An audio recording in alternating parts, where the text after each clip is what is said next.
Press Information Bureau will be the first focus of today's session. Then we'll go to the other news and then newspaper के analysis की तरफ हम लोग जाएंगे. तो 3 section में बेसिकली हमारा पूरा सेशन 5 सेक्शंस में डिवाइड रहता है. सबसे पहले इंपॉर्टेंट डेज की बात करेंगे जो हमने आज कर ली. नेशनल एनवायरमेंट हेल्थ डे आज सेलिब्रेट किया जा रहा है.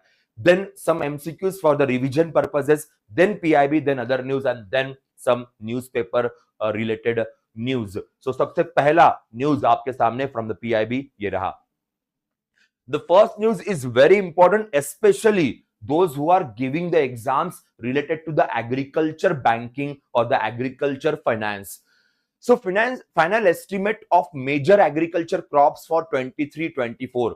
Final estimates of major agriculture crop. तो बेसिकली एक नंबर है, एक कुछ डेटा होता है जो हमारी मिनिस्ट्री देती है, एग्रीकल्चर मिनिस्ट्री, कि भाई 23-24 के हिसाब से हमारे मेजर एस्टिमेट्स क्या है देश के क्रॉप पैटर्न को लेके, देश के फूड ग्रेन को लेके.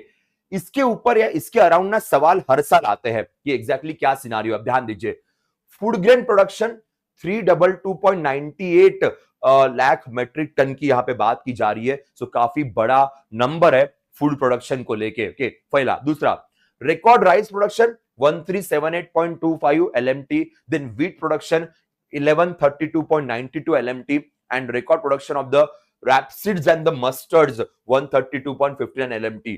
मोस्टली अगर मैं बात करूं आरआरबी जैसे एग्जाम्स की या इवन बैंकिंग जैसे एग्जाम्स की, यहां पे मेजॉरिटी क्वेश्चन इन्हीं पार्ट के ऊपर आपको देखने को मिलेंगे. मोस्टली यहां पे कि total food grain production India का 23-24 के अंदर कितना रहा है. This numbers given by the obviously agriculture ministry, इनके द्वारा ये नंबर्स रिलीज किए गए हैं. सो शिवराज सिंह चौहान साहब के मिनिस्ट्री है और ये ऑफिशियल नंबर है कि इंडिया में एक्चुअली एग्रीकल्चर प्रोडक्शन कितना है, ईयर के एंड में हमारे पास कितना प्रोडक्शन हुआ है. नंबर्स बढ़ रहे तो अच्छी बात है, अगर नंबर्स कम हो रहे तो इन्फ्लेशन बढ़ सकता है. एक सिंपल सा लॉजिक है, अगर एग्रीकल्चर प्रोडक्शन बढ़ रहा है इसका मतलब सप्लाई अच्छा हो रहा है. सप्लाई अच्छा होगा तो इन्फ्लेशन को कम करने के लिए हेल्प मिलेगी, महंगाई को कम करने के लिए हेल्प मिलेगी. पर वही अगर सपोज नंबर्स कम दिखाई देते तो सप्लाई कम होगा, सप्लाई कम होगा तो डिमांड तो ऑलरेडी है मार्केट में. सो वो जो सप्लाई डिमांड का कैलकुलेशन है वो इन्फ्लेशन के तरफ हमें लेके जाएगा और वहां पे प्रॉब्लम हो सकती है. For normal exam point of view इतना मोर देन इनफ है. If you are preparing for the NABARD exam, अगर आप नाबार्ड जैसी एग्जाम के लिए प्रिपेयर कर रहे हो, if you are preparing for the exam जहां पे एग्रीकल्चर रिलेटेड काफी सवाल आते हैं, जैसे आईबीपीएस एसओ का, एग्रीकल्चर फील्ड ऑफिसर का भी एग्जाम होता है, अगर ऐसे एग्जाम के लिए आप प्रिपेयर कर रहे हो तो पूरी न्यूज आपको पढ़ना जरूरी है. पूरे न्यूज में हमें जाना बहुत जरूरी होगा, बट अदरवाइज यहां पे ध्यान रखिएगा. Okay, now in 23-24 the drought like conditions in southern states including Maharashtra के ये देखने को मिला, जिसकी वजह से थोड़ा सा यहाँ पे प्रोडक्शन कम हुआ है, ऐसा गवर्नमेंट का कहना है. Even dry spells in the August in Rajasthan also created some problem for the rabi season specially. So ये पॉइंट यहाँ पे मेंशन किया गया. तो याद रखिएगा, कभी कभी ना एग्जामिनर मल्टी स्टेटमेंट क्वेश्चन पूछता है, तो शायद पहले इसमें ये लिख देगा, दूसरे इसमें शायद विट लिख देगा, तीसरे इसमें शायद वो पूछेगा कि रिसेंटली ड्रॉट लाइक सिचुएशन 23-24 में कौन से स्टेट्स में दिखाई दी. तो southern states including Maharashtra and 1 month का एक ड्राई स्पेल राजस्थान के अंदर भी देखने को मिला, जिसकी वजह से रबी प्रोडक्शन या रबी क्रॉप्स के ऊपर काफी निगेटिव इंपैक्ट देखने को मिला है, जिसकी वजह से जो प्रोडक्शन हम एक्सपेक्ट कर रहे थे वो नहीं हुआ है. तो ये भी एक पॉइंटर है, एग्जाम के लिए जरूरी बन सकता है. अब यहाँ पे सारे नंबर्स मेंशन किए गए, एवरीथिंग. सो यहाँ पे राइस, व्हीट, कोर्स सीरियल्स, मेज, पल्सेस, श्री अन्ना, मिलेट्स कहते हैं कि दिस इज कॉल्ड मिलेट्स. आपको पता होगा निर्मला जी ने नया नाम दिया था श्री अन्न. सो मिलेट को हमने अलग नाम दिया हुआ है. Tur, gram, then total oilseeds की बात की, groundwater, soybean, sugarcane, cotton, jute, इन सब का भी यहाँ पे मेंशन किया गया है. एक एग्जाम में ना सवाल पूछा गया था, बिल्कुल ऐसा ही कुछ सवाल था नंबर्स को लेके, पर सवाल यह था कि recently government of India announce kind of a provisional data regarding the Indian production, Indian food grain production. One of the option was this कि Shri Anna is having a good growth in our country, something like that. इस तरीके से कुछ question था, exact सवाल मुझे अभी फिलहाल याद नहीं आ रहा है। आधी जनता को पता ही नहीं है क्या है, जबकि बजट के डिस्कशन में, मींस लास्ट ईयर के बजट में निर्मला जी ने ये नाम कंफर्म कर दिया था। पब्लिक ने बहुत सारे रील्स बनाए थे, बहुत सारे वीडियोस बनाए थे। पता नहीं ये शॉर्ट टर्म मेमोरी का इश्यू है या क्या प्रॉब्लम है, पर याद रखिएगा, ये बिल्कुल नहीं भूलना, मिलेट्स की बात होती है।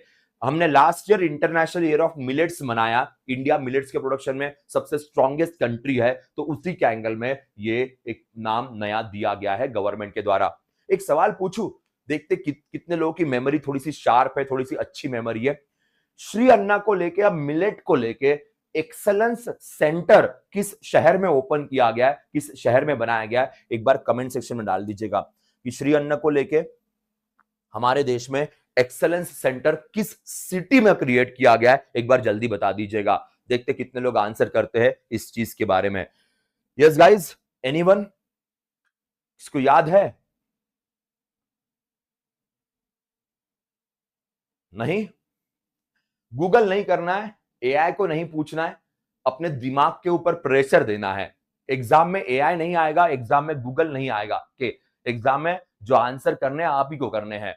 Answer is Hyderabad. जी हाँ, हैदराबाद के अंदर इस एक्सेलेंस सेंटर को क्रिएट किया गया है। बहुत बढ़िया पंकजनी, Lalita, very good, absolutely right answer. चलो आगे बढ़ते हैं, नेक्स्ट सवाल, नेक्स्ट न्यूज की तरफ जाएंगे। Next news is again very important. यहां पे सवाल बहुत सारे हैं जो एग्जाम में बनने वाले हैं। And the news is about 10 years of make in India. 10 साल हो गए मेक इन इंडिया को लॉन्च करते हुए। अब क्वेश्चंस तो डेफिनेटली बनेंगे, बिकॉज 10 साल पुरानी पॉलिसी है, one of the successful policy, तो इसके अराउंड काफी सारी चीजें हैं जो एग्जाम में पूछी जाएगी। सबसे पहले लॉन्च डेट देख लीजिएगा, 25 ऑफ सितंबर 2014 में इसे लॉन्च किया गया था। कल एग्जैक्टली 10 साल कंप्लीट हुए, कल एग्जैक्टली 10 ईयर्स कंप्लीट हुए। तो हमारी commerce ministry, commerce and industry ministry ने इसके बारे में एक डिटेलिंग शेयर की है। ऑब्वियसली पीएम साहब ने भी सोशल मीडिया के थ्रू पूरे दुनिया को बताया कि भाई मेक इन इंडिया को 10 साल पूरे हुए and we are proud to have this scheme. Initially make in India was not that successful. जब इनिशियली लॉन्च हुआ था 2-3 साल काफी स्ट्रगल था, पर ये कहते हैं ना कि भाई पेशेंस रखना चाहिए और अपने इरादों पे भरोसा रखना चाहिए, ऑटोमेटिकली रिजल्ट मिलना शुरू हो जाते। अभी अगर आप देखोगे, make in India is the most successful scheme right now, because iPhone production India में हो रहा है, फार्मास्यूटिकल प्रोडक्शन इंडिया के अंदर हो रहा है, प्रोडक्शन लिंक इंसेंटिव स्कीम हमारे पास है। ये सब कुछ मेक इन इंडिया के अंदर ही आता है। This everything is a part of make in India. So if you have patience, if you have sincerity, if you have trust on your abilities, result will be yours। ये make in India हमें सिखा देता है। Obviously देश के लिए इसलिए 10 साल की यहाँ पे बात की जाएगी, एग्जाम के लिए 10 साल नहीं लगते, 1-2 साल के अंदर ही एग्जाम निकल जाती है, पर अपने आप पे भरोसा रखना बहुत जरूरी है। चलो एक बार देख लेते हैं कि हमारे Piyush Goyal sir make in India को लेके क्या क्या बताना चाहते, क्या क्या इंफॉर्मेशन शेयर करना चाहते, जो एग्जाम के लिए बड़ी जरूरी है। तो पीआईबी के डायरेक्टली वेबसाइट पे जाते हैं, क्योंकि इन्होंने बहुत सारी इंफॉर्मेशन शेयर की है। सबसे पहले लॉन्च ईयर और लॉन्च डेट तो हमने देख लिया, मोदी जी ने ट्विटर के द्वारा या एक्स जिसे कहते हैं उसके द्वारा इंफॉर्मेशन दे दी। दूसरा, मिनिस्ट्री कौन सी है? सो union commerce and industry ministry, Piyush Goyal साहब यहाँ पे मिनिस्टर है, तो ये भी पॉइंट याद रखिएगा। अब यहाँ पे ना कुछ सक्सेस स्टोरीज शेयर की है इनके द्वारा। देखिए नाउ यहां पे कुछ पॉइंटर्स मेंशन किए, उसके ऊपर एक बार बात कर लेता हूं। India's rise as the world second largest mobile phone manufacturer is the one of the biggest success story of make in India. Yes, right now we are world's second biggest mobile manufacturer. So of course Make in India is responsible to make it successful to achieve this। तो ये एक success story यहाँ पे आपके सामने दिखाई देगी। Okay, अब ध्यान दीजिए, यहाँ पे हम क्या बात करेंगे। Right now make in India is focusing on 27 sectors. So another question for your exam कि मेक इन इंडिया कितने सेक्टर्स पे फोकस कर रहा है? 17 सेक्टर्स। मेक इन इंडिया के अंदर एक योजना आती है, production link incentive scheme, right? PLI, आपने नाम सुना होगा, production link incentive scheme. PLI में कितने सेक्टर्स है? पीएलआई के अंदर कितने सेक्टर्स है, एक बार बता दीजिए। अब ना बहुत सारे स्टूडेंट्स कंफ्यूज होंगे कि सर पीएलआई के अंदर तो सेक्टर्स कम है, आप तो बोल रहे 27 सेक्टर्स। मैं नहीं बोल रहा हूं, पीयूष गोयल साहब बोल रहे हैं। So make in India is the umbrella scheme. Umbrella का मतलब है बड़ी स्कीम जिसके अंदर छोटी छोटी और भी सब स्कीम हो सकती है। सो मेक इन इंडिया के अंदर पीएलआई आता है, पीएलआई के अंदर 14 सेक्टर्स है, 14 सेक्टर्स है, ओके। पर make in India overall 27 sectors के ऊपर काम कर रही है, वर्क कर रही है, तो ये भी ध्यान रखिएगा, ठीक है। अब यहां पे सेक्टर्स के पूरे नाम दिए हुए हैं, manufacturing sector as well as service sector, ये सबसे इंपॉर्टेंट है। क्या होता है जब हम कहते हैं ना मेक इन इंडिया, तो हमारे दिमाग में यूजुअली क्या आता है, और ये बिल्कुल जायज है, उसमें आपकी भी गलती नहीं है, हम सिर्फ मैन्युफैक्चरिंग के बारे में सोचते हैं कि इंडिया में क्या क्या मैन्युफैक्चर हो रहा है। देखिए मेक इन इंडिया में सर्विसेज को भी हम क्रिएट कर रहे हैं ना, हमारे देश में सर्विस ओरिजिन हो रही है और दूसरे दुनिया को हम या दूसरे देशों को हम प्रोवाइड कर रहे हैं, राइट। अब जितनी आईटी कंपनीज है, अभी हमने न्यूज देखी थी इन्फोसिस की, इन्फोसिस ने यूके के मेट्रो बैंक को उनके टोपाज नाम का सॉफ्टवेयर या सर्विस प्रोवाइड करने की बात की है। मैंने आपको बताया था इन्फोसिस, ये फ्रेंच ओपन जो टेनिस टूर्नामेंट होती है उसका सारा डिजिटल काम इन्फोसिस देखती है। तो सर्विस कहां जनरेट हो रही है, देश में जनरेट हो रही है, हमारी कंपनी सर्विस जनरेट कर रही है और हम उसे बाहर कंट्री वालों को दे रहे हैं, तो सर्विस सेक्टर भी तो आएगा। तो ये सबसे बड़ा कंफ्यूजन बनता है स्टूडेंट्स के लिए कि सर मैन्युफैक्चरिंग ही तो रहेगा मेक इन इंडिया में, ऐसा नहीं है। सर्विस सेक्टर तो हमारा सबसे स्ट्रॉन्गेस्ट पॉइंट है, हमारे देश का 55% प्लस जीडीपी ये इस सेक्टर से आता है, तो इसे हम नजरअंदाज नहीं कर सकते हैं। सो मैन्युफैक्चरिंग प्लस सर्विस, सारे सेक्टर्स के नाम यहां पे मेंशन किए गए हैं। ऑफ कोर्स ज्यादा फोकस हमारा मैन्युफैक्चरिंग की तरफ रहेगा, बट दोनों इंपॉर्टेंट है। अब देखिए यहां पे एक और पॉइंट है, इन्होंने मेंशन किए pillars of make in India. Examiner का फेवरेट पार्ट बन जाएगा ये, फेवरेट पार्ट कि recently we completed 10 years of make in India, which of the following are the pillars of make in India. फिर हमारे पिलर हिलना शुरू हो जाते, क्योंकि हमने तो पढ़ा ही नहीं है। तो अब ध्यान दीजिएगा, पहला new process, new infrastructure, new sector and new mindset, that's it. आपने अगर ये डिटेलिंग नहीं पढ़ी तो भी चल जाएगा, आपने डिटेलिंग नहीं पढ़ी तो भी चलेगा, बस इन 4 पिलर्स की तरफ ध्यान दीजिएगा, new process, new infrastructure, new sectors and the new mindset. ये पिलर्स के भरोसे मेक इन इंडिया काम करती है, मेक इन इंडिया वर्क करती है, तो ये भी एक फैक्टर यहां पे लिखा गया है। अब मेक इन इंडिया के अंदर कौन से इनिशिएटिव्स लिए गए, मेक इन इंडिया के अंदर क्या क्या चीजें ली गई, अब ध्यान दीजिए। ये है जिसमें मैं कह रहा था make in India umbrella scheme है, उसके अंदर और भी चीजें आती है, तो यहां पे पूरा लिस्ट है। पीएलआई सेमीकंडक्टर इकोसिस्टम, याद है अभी रिसेंटली हमने बात की थी 5 सेमीकंडक्टर प्लांट्स, उसमें से 3 सानंद के अंदर है, एक ढोलेरा में और एक मोरेगांव में। देन पीएम गति शक्ति, national logistic policy, industrial corridor, अगर आपको याद होगा इंडस्ट्रियल कॉरिडोर के बीच में हम नॉर्ड्स क्रिएट कर रहे हैं, याद है 12 हमने इंडस्ट्रियल स्मार्ट सिटीज का अनाउंसमेंट किया, वो 12 इंडस्ट्रियल स्मार्ट सिटीज इसी के अराउंड है। Then development programme startup India, अब बस कुछ दिनों पहले स्टार्टअप इंडिया की बात हुई थी। टैक्स रिफॉर्म में जीएसटी आता है, and unified payment infrastructure UPI. So ये सारी चीजें इनिशिएटिव्स है जो हमारे मेक इन इंडिया को सक्सेसफुल कर रही है, मेक इन इंडिया को काफी प्रॉफिटेबल बना रही है। अब इसमें आप कहोगे सर टैक्स रिफॉर्म्स और यूपीआई ये मेक इन इंडिया के अंडर कैसे आ रहा है, क्योंकि इसके वजह से ईज ऑफ डूइंग बिजनेस होता है, इन दोनों की वजह से बिजनेस करना बहुत आसान होता है, and that's why make in India और सक्सेसफुल होगा और ग्रो करेगा। तो ये समझना, इसको अंडरस्टैंड करना, नहीं तो कुछ लोग ना बड़े वो बस आपने ये शब्द कहते तो यही होना चाहिए, ऐसा नहीं है। थोड़ा लॉजिक लगाना पड़ेगा, थोड़ा कॉमन सेंस लगाना पड़ेगा कि इन्होंने टैक्स रिफॉर्म क्यों लिखा है यहाँ पे, क्योंकि जीएसटी आने से वन नेशन वन टैक्स हो गया, तो इनडायरेक्ट टैक्सेस के कंप्लायंस में थोड़ा इजी हो गया। यूपीआई आने से मनी ट्रांसफर करना या पेमेंट रिसीव करना काफी आसान हो गया है, तो वही पॉइंटर्स यहाँ पे मेंशन किए गए, ध्यान रखिएगा। सो मेक इन इंडिया के ये की इनिशिएटिव्स है, सबकी यहाँ पे इंफॉर्मेशन है। जैसे पीएलआई की बात कर रहे थे, तो पीएलआई में 14 सेक्टर्स आते हैं, 14 के 14 सेक्टर्स के नाम यहाँ पे आपके सामने जो आप मेंशन कर रहे थे। 14th sector is drone and the drone component, ये याद रखिएगा, यहां भी सवाल एग्जाम में पूछ सकते हैं।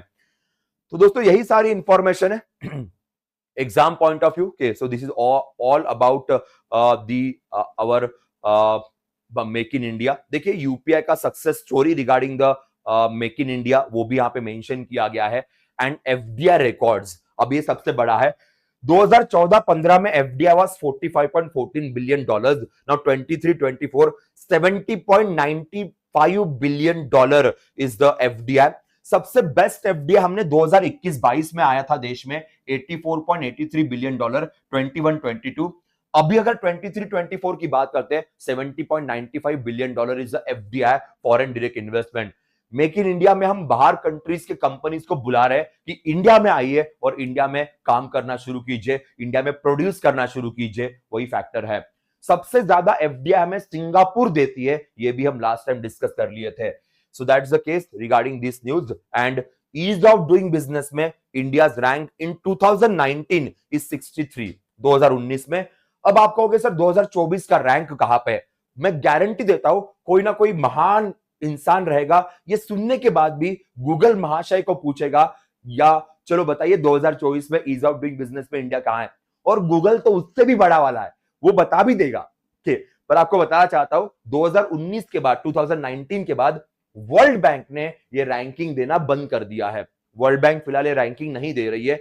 शायद नेक्स्ट ईयर से वर्ल्ड बैंक वापस इस रैंकिंग को शुरू करने वाला है, ऐसा वर्ल्ड बैंक का स्टेटमेंट तो था, पर फिलहाल ये रैंकिंग बंद की गई है। तो लास्ट नंबर जो वर्ल्ड बैंक ने दिया था वो 2019 का ही था।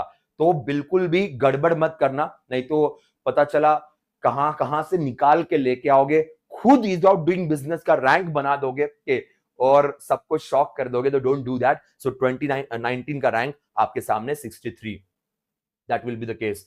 बाकी सारे अचीवमेंट्स मेंशन किए गए तो दैट विल बी इनफ। सो ये बड़ा अच्छा सा आर्टिकल है कि मेक इन इंडिया को लेके complete article, complete thing is given by commerce and industry ministry.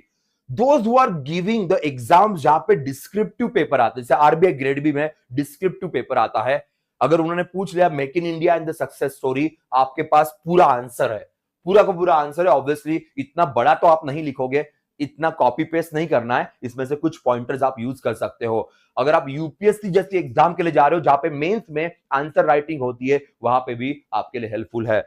So wonderful policy and its success story in front of you. ध्यान रखना 27 सेक्टर्स ओवरऑल हमारे मेक इन इंडिया के अंदर आ रहे हैं, उसमें से सबसे बड़ा इस पीएलआई जहां पे 14 सेक्टर्स की बात की जाती है। क्लियर? 10 साल पूरे हो गए हैं, अब आगे बढ़ते हैं, नेक्स्ट न्यूज की तरफ जाएंगे। Now the next news Piyush Goyal साहब के ही मिनिस्ट्री की है, पीयूष गोयल साहब की ही बात करेंगे। So India have a trade promotion office in Sydney. Now हमारे गोयल साहब यूएस के बाद अभी ऑस्ट्रेलिया में है और ऑस्ट्रेलिया में उनकी बातचीत हुई, उनका डिस्कशन हुआ ऑस्ट्रेलियन काउंटर पार्ट के साथ, मीन सेम डिपार्टमेंट के मिनिस्ट्री के साथ। नाउ आप ध्यान दीजिएगा, विथ यूएसए हमारा फ्री ट्रेड एग्रीमेंट है, यूएस के साथ हमारा फ्री ट्रेड एग्रीमेंट है, जिसके वजह से sorry with Australia, very sorry with Australia we have the free trade agreement. And due to this free trade agreement काफी इंपॉर्टेंट चीजें डिस्कस होती है, काफी इंपॉर्टेंट पॉइंट्स डिस्कस होते हैं। अब उसी फ्री ट्रेड एग्रीमेंट के अंदर इंडिया सिडनी में अपना ट्रेड प्रमोशन ऑफिस ओपन कर रही है। So India is opening a trade promotion office in which city? That will be in Sydney. Why in Sydney? Because India, Australia have the free trade agreement. तो suppose for example मैं इसका काम क्या है, इस ऑफिस का काम क्या है, मैं आपको वो भी एक्सप्लेन करता हूं। सो फॉर एग्जाम्पल मैं ये पेन मैन्युफैक्चर करता हूं इंडिया में, अब मुझे ये पेन ऑस्ट्रेलिया में सेल करने हैं, तो मेरे पास परमिशन सब है, पर ऑस्ट्रेलिया में कहां पे सेल करने, कैसे सेल करने, क्या करना, ये मुझे नहीं पता। तो मैं इस ट्रेड प्रमोशन ऑफिस के थ्रू अपने प्रोडक्ट का प्रमोशन सिडनी में कर सकता हूं, अपने प्रोडक्ट का प्रमोशन ऑस्ट्रेलिया में कर सकता हूं। तो इंडियन गवर्नमेंट ने एक ऑफिस ओपन कर दिया, जिस ऑफिस के मदद से इंडियन एक्सपोर्टर्स अपने चीजों का प्रमोशन, अपने चीजों की मार्केटिंग उस देश में कर सकते हैं, जिससे एक्सपोर्ट और बूस्ट होगा। गवर्नमेंट का इनिशिएटिव है, इसलिए क्वेश्चंस बहुत सारे आएंगे। अब ध्यान दीजिए, ये पॉइंट देखा, सो सिडनी की तो हमने बात कर ली, ठीक है, सॉरी ये तो पॉइंट हमारा डिस्कस हो गया था रिगार्डिंग द सिडनी।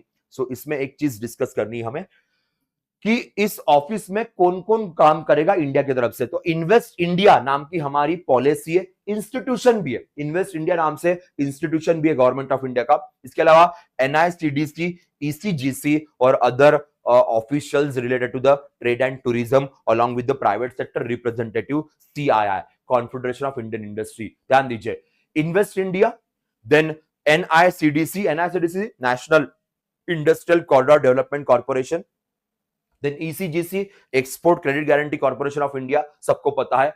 और भी कुछ ऑफिसर्स होंगे जो टूरिज्म और ट्रेड के लिए काम करेंगे, और प्राइवेट कंपनीज का जो ग्रुप है कॉन्फेडरेशन ऑफ इंडियन इंडस्ट्री, इसके भी रिप्रेजेंटेटिव्स रहेंगे। सो जो ट्रेड प्रमोशन ऑफिस है गवर्नमेंट का, उसमें ये सारे इंपॉर्टेंट इंस्टीट्यूशन के रिप्रेजेंटेटिव्स रहेंगे। ECGC, export credit guarantee corporation, जिसकी एग्जाम के लिए अभी फिलहाल बहुत लोग प्रिपेयर कर रहे हैं, ये बेसिकली एक्सपोर्ट को बूस्ट करने के लिए गारंटी प्रोवाइड करती है। एक्सपोर्ट को बूस्ट करने के लिए ये हेल्प करती है, टेक्निकल मदद प्रोवाइड करती है, तो इनके भी रिप्रेजेंटेटिव्स यहां पे काम करेंगे। इसका मतलब मैं हमेशा कहता हूं कि आप ECGC जैसी ऑर्गेनाइजेशन में जब काम करते हो, जॉब करते हो, तो आपके पास एक अपॉर्चुनिटी होती है, अलग अलग कंट्रीज में आपका पोस्टिंग हो सकता है। जी हां, अब ECGC के ही ऑफिसर्स को भेजेंगे कि भाई जाइए आप सिडनी में काम कीजिए, तो कुछ साल तक आपकी पोस्टिंग सिडनी में रहेगी। ध्यान दो, लोग कहते हैं ना कि इंश्योरेंस में, बैंकिंग में कहां इंटरनेशनल ये और वो, भाई बहुत स्कोप है, और ये स्कोप आपके सामने यहां दिखाई दे रहा है।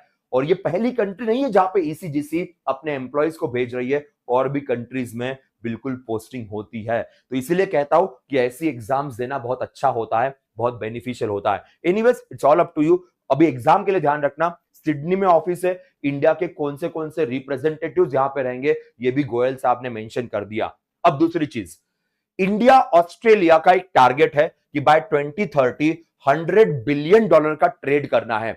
ये क्वेश्चन एग्जाम में आ सकता है, तो ध्यान रखना, India and Australia having free trade agreement. Under that free trade agreement, we have a target of $100 billion trade by 2030. Free trade agreement in economical language is called as Comprehensive Economic Cooperation Agreement. 2022 में हमने ये agreement sign किया था Australia के साथ। इसी को प्यार से कहते हैं FTA, इसी को फ्री ट्रेड एग्रीमेंट कहते हैं। सो कई बार ना गवर्नमेंट डॉक्यूमेंट में आपको फ्री ट्रेड एग्रीमेंट ये वर्ड नहीं दिखाई देगा, नहीं, बिल्कुल नहीं। गवर्नमेंट डॉक्यूमेंट में आपको कॉम्प्रिहेंसिव इकोनॉमिक कोऑपरेशन एग्रीमेंट ये शब्द या ये स्टेटमेंट दिखाई देगा। 2022 में हमने ऑस्ट्रेलिया के साथ ये एग्रीमेंट साइन किया, उसी के तहत ट्रेड प्रमोशन सेंटर हमारा सिडनी में ओपन हो रहा है, और 2030 तक $100 बिलियन के ट्रेड की यहां पे बात की है। जितने भी इंपॉर्टेंट पॉइंटर्स है एग्जाम के लिए, सारे पॉइंटर्स आइदर रेड में दिखाई देंगे, या उनको अंडरलाइन किया है, या उनको सर्कल किया हुआ है, तो ध्यान रखना एग्जाम के लिए, ठीक है। That's it. जो संस्था है, उन संस्थाओं की इंफॉर्मेशन भी यहां पे आपके सामने है फुल फॉर्म के साथ। चलो, तो ये था हमारा next news, and again from the commerce ministry. अब आगे बढ़ते, और अब थोड़ा सा इंडिया में आते हैं। इंडिया की एक न्यूज है, बुलेट प्रूफ जैकेट। ये बैग नहीं है, नहीं तो बोलोगे सर कॉलेज वाली बैग अच्छी लग रही है, this is the bullet proof jacket. So DRDO IIT Delhi develop ABHED light weight bullet proof jacket. ABHED का पहले फुल फॉर्म देख लेते हैं, advance ballistics for high energy defeat नाम का बुलेट प्रूफ जैकेट है। IIT दिल्ली और DRDO दोनों ने मिलकर इसे क्रिएट किया है, दोनों ने मिलकर इसको बनाया हुआ है। So very very important news. अब इसका फायदा, पहली चीज, ये जैकेट्स जो है ये यूजुअली पहले हम इंपोर्ट किया करते थे, बाहर कंट्रीज से खरीदते थे।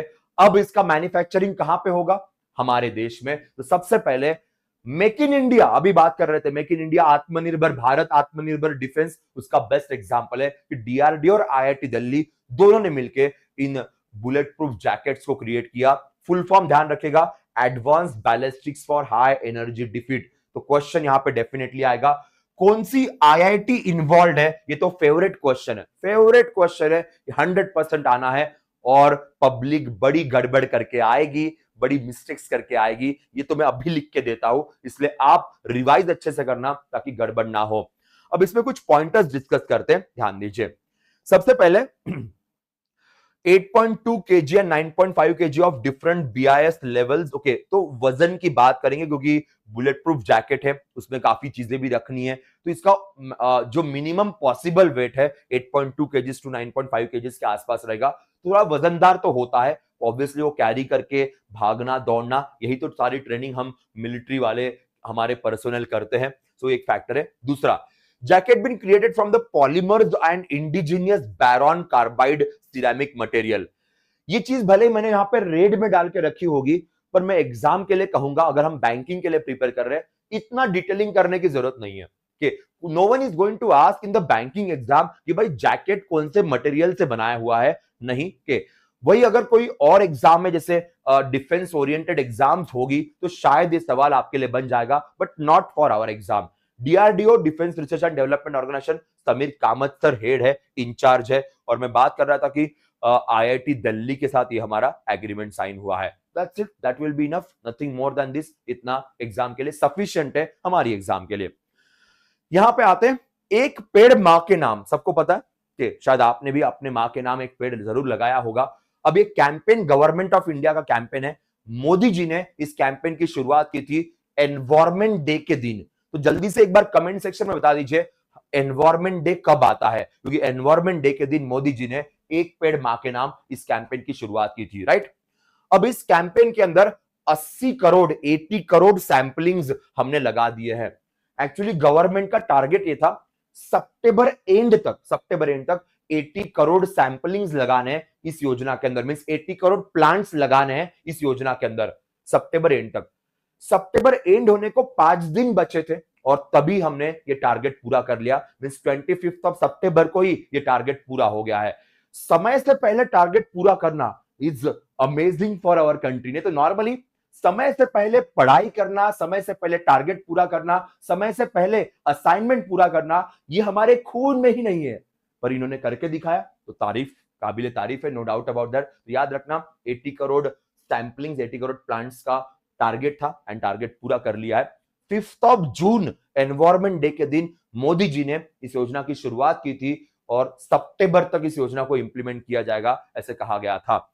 इस योजना में सबसे बेस्ट परफॉर्मिंग स्टेट जिसने नियर अबाउट 5.5 करोड़ सैंपलिंग्स लगाने की बात की थी, और वो मध्य प्रदेश है। याद रखना मध्य प्रदेश ने 5.5 करोड़ सैंपलिंग्स एक ही समय पे लगाए थे, तो इसलिए उनका नाम भी यहां पे बिल्कुल मेंशन किया जाएगा।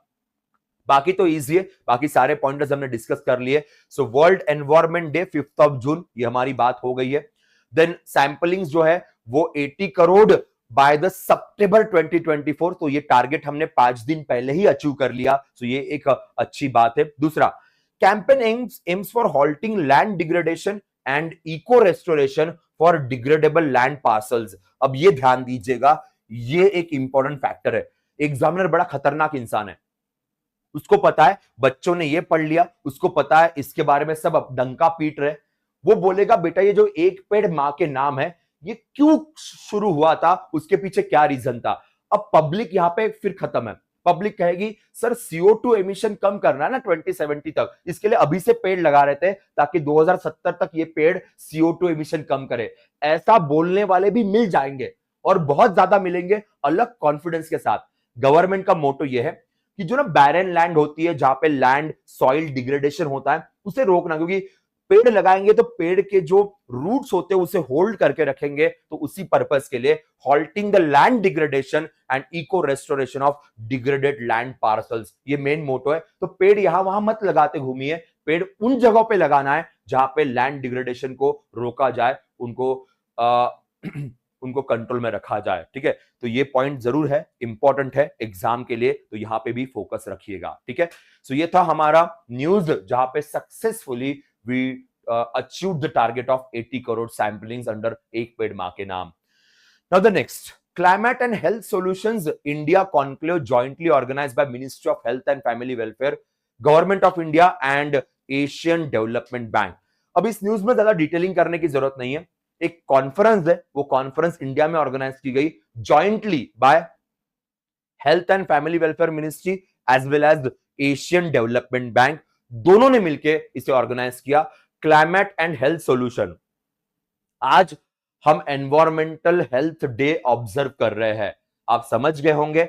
हेल्थ एंड क्लाइमेट, आजकल बड़ा प्रॉब्लम है, क्लाइमेट चेंज का इंपैक्ट हेल्थ के ऊपर बहुत ज्यादा होता है। हीट वेव्स के टाइम पे कितने लोगों की डेथ हो गई थी हमारे देश में, तो उसी प्रॉब्लम को सॉल्व करने के लिए क्या कर सकते हैं, इसलिए health ministry, Asian development bank, दोनों ने मिलकर ये कॉन्फ्रेंस इंडिया में ऑर्गेनाइज की थी। इतना भी पढ़ा तो भी एग्जाम के लिए मोर देन सफिशिएंट है। एशियन डेवलपमेंट बैंक 1966 में क्रिएट किया गया, फिलीपाइंस के मनीला में इसका हेडक्वार्टर है and doctor Asakawa is the head of this institution. इतना एग्जाम के लिए इनफ रहेगा। एक बार पीआईबी आपको दिखा देता हूं। देखिए 2 दिन का कॉन्क्लेव है।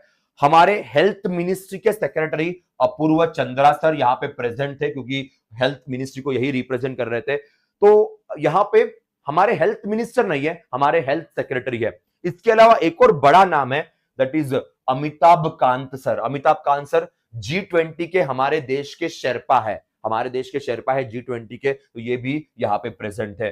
तो बस वही है, और तो कुछ ज्यादा रन ही नहीं रहेगा यहाँ पे। Okay, so Amitabh Kant sir, Apurva Chandra sir, दोनों आपको दिखाई दे रहे and it was organised by them. That's it, that's all from this news. कुछ न्यूज सिंपल सी होती है तो आगे बढ़ जाना बेटर रहेगा।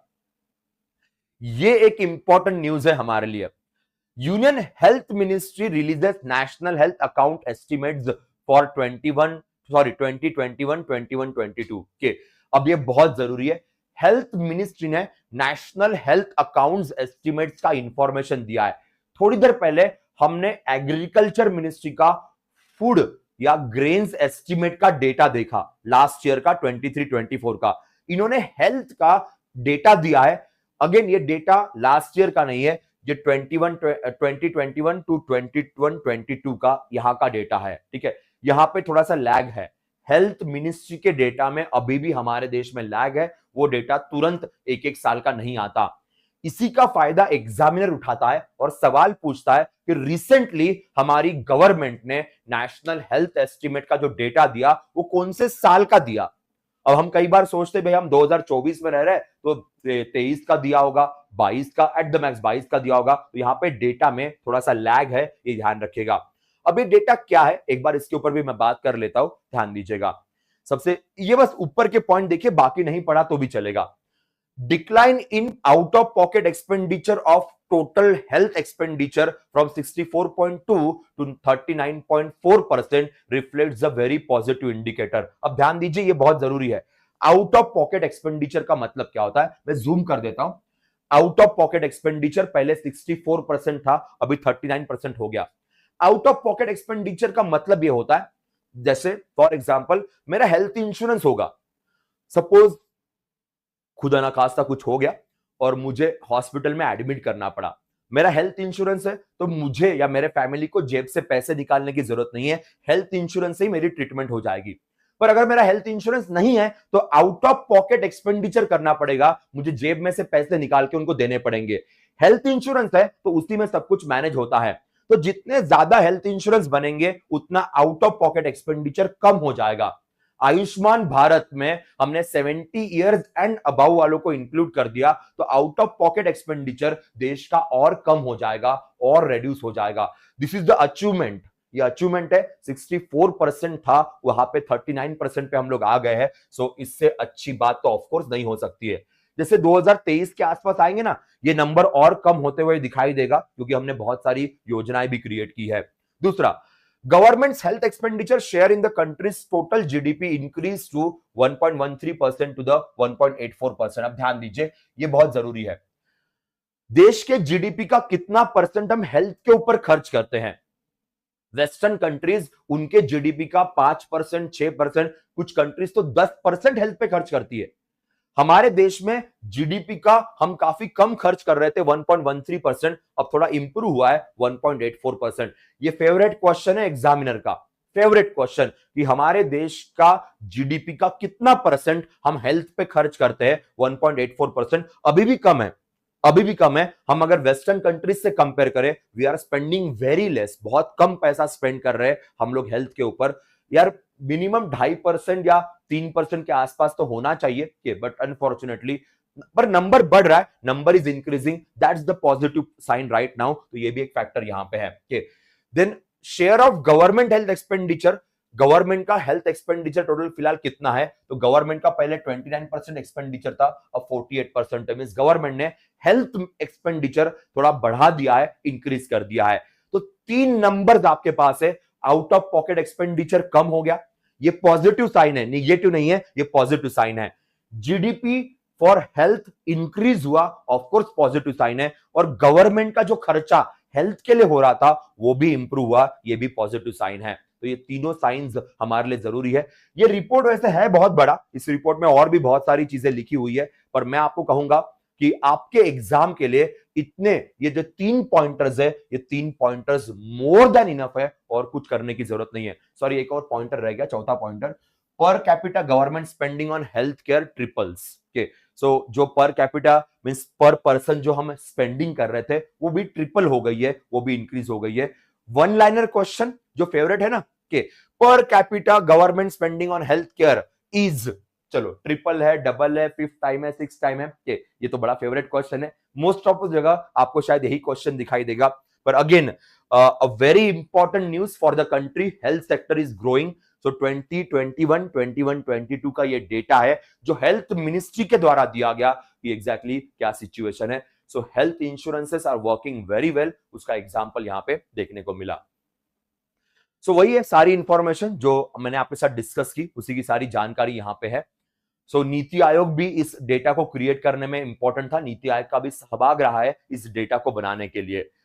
Next news, department of space technology launch women in space leadership programme in collaboration with British council.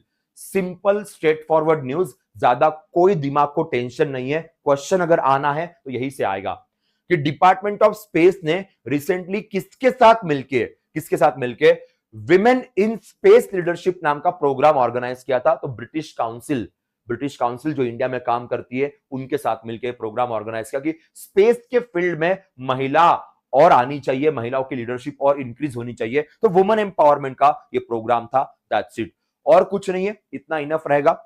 बस यहां पे एक यूनिवर्सिटी का नाम है जो बहुत जरूरी रहेगा एग्जाम के लिए, called as a Coventry university, के कॉवेंट्री यूनिवर्सिटी फ्रॉम यूके यहां पे पार्टिसिपेट कर रही थी। So again British council and department of science and technology, so UK India relationship के अंदर ये विमेन इन स्पेस ये एक प्रोग्राम ऑर्गेनाइज किया गया था। तो पहली कौन सी कंट्री, दूसरा यूनिवर्सिटी की बात करें तो कॉवेंट्री यूनिवर्सिटी यहां पे रोल प्ले कर रही थी। Again the programme aims to build the leadership capacity of 250 early career researchers, equipping them with the tools, navigate the gender biased and build a sustainable support network. So 250 का target set किया कि 250 महिलाओं को यहां पे support किया जाएगा, उनको हेल्प की जाएगी। So again India and the British council, government of India है, डॉक्टर जितेंद्र सिंह साहब की मिनिस्ट्री यहां पे इन्वॉल्व है। देन ब्रिटिश काउंसिल ने अपनी एक यूनिवर्सिटी को यहां पे इन्वॉल्व किया है, कॉवेंट्री यूनिवर्सिटी, और टोटल कितनी महिलाओं को अर्ली स्टेज में सपोर्ट करने की बात की है तो 250 अर्ली रिसर्चर्स को यहां पे हेल्प करने की बात इस प्रोग्राम के अंदर की गई है। That will be the case here, इतना इनफ रहेगा एग्जाम के लिए। चलो अब सबसे बड़ी न्यूज मैं आपको अभी गारंटी देता हूं, ऑलरेडी सोशल मीडिया पे, ऑलरेडी न्यूज चैनल्स पे या न्यूज पेपर्स पे इसकी बहुत चर्चाएं हो रही है और गवर्नमेंट के मिनिस्ट्रीज इसके बारे में बहुत सारी बात करेंगे, तो ये ध्यान रखिएगा। Recently India become the third most powerful nation in Asia में मोस्ट पावरफुल नेशन अभी इंडिया बन चुका है। ये रैंकिंग आई हुई है, इसके ऊपर हम बात करेंगे, डिटेल में बात करेंगे कि एग्जैक्टली ये क्या है। पर उसके पहले एक बात बताना चाहता हूं, third most powerful country in Asia, Japan को हमने पीछे छोड़ दिया, जापान से पीछे थे, अब हम जापान से भी मोस्ट पावरफुल बन गए।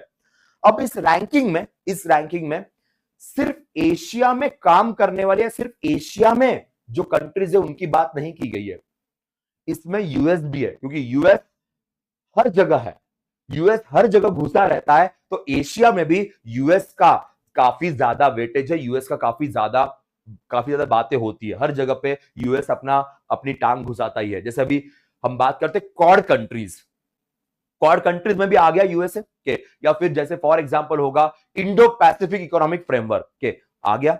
सो एशिया में कुछ, इवन एशियन डेवलपमेंट बैंक का one of the biggest share holder is USA, Asian development bank का भी शेयर होल्डर यूएसए है। तो यूएसए हर जगह होती है, तो सबसे टॉप मोस्ट, सबसे powerful country in Asia is USA, then China and then India. ये याद रखिएगा, ये इंपॉर्टेंट फैक्टर है। अब ये सर्वे किसने दिया, ये सर्वे किसके द्वारा दिया गया, तो इसके ऊपर एक बार बात कर लेते हैं। मैं डायरेक्टली जिसने सर्वे दिया उनके वेबसाइट पे आपको लेके जाता हूं, अगर उनकी वेबसाइट ओपन हो गई तो अच्छी बात होगी। जी हाँ, सो ये उनकी वेबसाइट है जिन्होंने ये सर्वे दिया हुआ है, आप देख सकते हो, Asia power index 2024। So the website is of Lowy institute, this is the name of the organisation जिनके द्वारा ये सर्वे दिया गया। तो ये याद रखना, Lowy institute, they gave this survey. So according to them what is the scenario, what is the situation, तो ये इंडिया की यहां पे बात करेंगे। So India rank 3 out of 27 comprehensive power. So 27 countries यहां पे कैलकुलेट की गई है, out of 27 countries India third number पे आती है, हमने जापान को पीछे छोड़ दिया है। सो अब इसमें बात करेंगे कि इंडिया का सिचुएशन कैसा है, क्या है। कि अब देखो ये रैंकिंग किसके बेसिस पे दी जाती है, तो रैंकिंग का अगर हम बात करते हैं तो future resource, then resilience, diplomatic influence, economic capability, economic relationship, military capability, cultural influence थोड़ा सा इंडिया का कम है, ओके, एंड डिफेंस नेटवर्क्स हमारे थोड़े से कम है। डिफेंस नेटवर्क का मतलब है क्योंकि हम ना हमारे कंट्री से लोग खरीदने के लिए इतने अभी भी इंटरेस्टेड नहीं है फिलीपाइंस हमसे खरीद रही है, पर फिर भी थोड़ा सा हम यहाँ पे निगेटिव में है। यहां पे तो जीरो है, कल्चरल इन्फ्लुएंस जीरो माना गया है, डिफेंस नेटवर्क पॉइंट -2.5 में है, मिलिट्री कैपेबिलिटी अच्छी है, इकोनॉमिक रिलेशनशिप अच्छा है, इकोनॉमिक कैपेबिलिटी अच्छी है, डिप्लोमेटिक इन्फ्लुएंस 4.5 है यहां पे। रेजिलियंस का मतलब है कि ग्लोबल सिचुएशन को हम रेजिलियंट है, इतना जल्दी इंपैक्ट हमारे ऊपर नहीं होता है। एंड फ्यूचर रिसोर्स तो इंडिया का ऑफकोर्स अच्छा है, वर्ल्ड में फ्यूचर रिसोर्स अगर हमारा अच्छा नहीं होगा तो किसका अच्छा होगा, सबसे ज्यादा यंग पॉपुलेशन हमारे पास ही है। सो ऑफ कोर्स ये पॉइंटर तो हमारा स्ट्रांग रहेगा ही। तो इसी एंगल में ये रैंकिंग यहाँ पे या ये सारी चीजें यहाँ पे दी गई है, ओके, तो ध्यान रखिएगा। अब यहाँ पे ना एक और है, the countries that influence India, countries जो देश को, हमारे देश को इन्फ्लुएंस करती है। तो आप यहां देख सकते हो countries that influence India, China सबसे ज्यादा इन्फ्लुएंस करती है हमारे देश को, सबसे ज्यादा अकॉर्डिंग टू दिस, इनके हिसाब से। ये बहुत लोग शायद डाइजेस्ट ना कर पाए, पर ये रियलिटी है, क्योंकि चाइना से बहुत ज्यादा इंपोर्ट इंडिया में आता है, तो चाइना का इन्फ्लुएंस हमारे ऊपर ज्यादा है।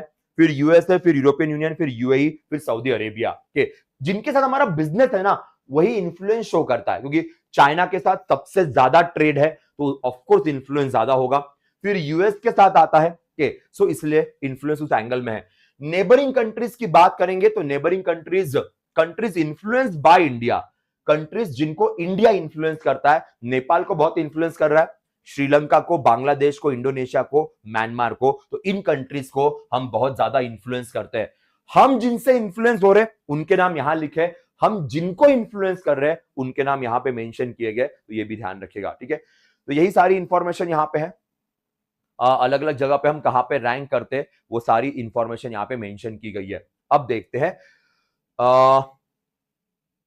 यस, एक बार कंट्रीज, हाँ, मैप की तरफ जाते हैं। सो टॉप मोस्ट कंट्रीज की बात करेंगे।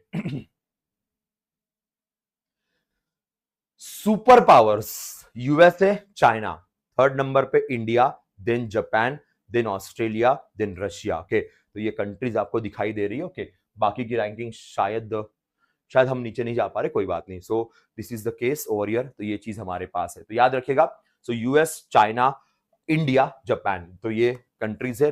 रशिया यहाँ पे 6 नंबर पे आता है। So that's all about this ranking. Okay, so Lowy is the name of the institute. They gave the ranking. Okay, मैंने PIB का जो है वो भी यहाँ पे डाल के रखा है, PIB का जो डॉक्यूमेंट है वो भी यहाँ पे आपको दिख जाएगा। अब मेरे ख्याल से PIB का डॉक्यूमेंट आपको देखने की जरूरत नहीं पड़ेगी, हमने सबसे ऑथेंटिक सोर्स से जिसने ये रैंकिंग दी है उसी सोर्स से हमने पढ़ लिया है, तो आपको यहाँ पे भी विजिट करने की इतनी जरूरत नहीं रहेगी। So that is all about the powerful nation in Asia. We should be proud, no doubt, क्योंकि थर्ड नंबर पे हम लोग आ गए। चाइना को बीट करना थोड़ा सा एकदम सडन पॉसिबल नहीं होगा, नहीं तो आप उम्मीद करोगे कि नेक्स्ट ईयर हम चाइना को बीट कर देंगे, तो थोड़ा सा कंट्रोल में रहिए, इतना आसानी से नहीं होगा। चाइना को बीट करने के लिए काफी वक्त लगने वाला है, but yes, we can in future, हम आराम से उसे बीट कर सकते हैं। So that's all about PIB। ये थी हमारी PIB की न्यूज, ये थी हमारी प्रेस इंफॉर्मेशन ब्यूरो की news. We have the RBI foundation batch named as Lakshya batch. फिलहाल लक्ष्य बैच में एक ऑफर चल रही है, तो इस ऑफर में आप RBI स्पेशल एक कूपन कोड यूज कीजिए, तो पूरी लक्ष्य बैच जो 1 ईयर की है RBI फाउंडेशन की, केवल 7499 के अंदर ये बैच मिल जाएगी, एंड 2499 यहाँ पे आपके 3 ईएमआई रहेंगे, तो 3 ईएमआई के अंदर भी आप पेमेंट कर सकते हो। ओके, तो ये था पीआईबी, ये था प्रेस इंफॉर्मेशन ब्यूरो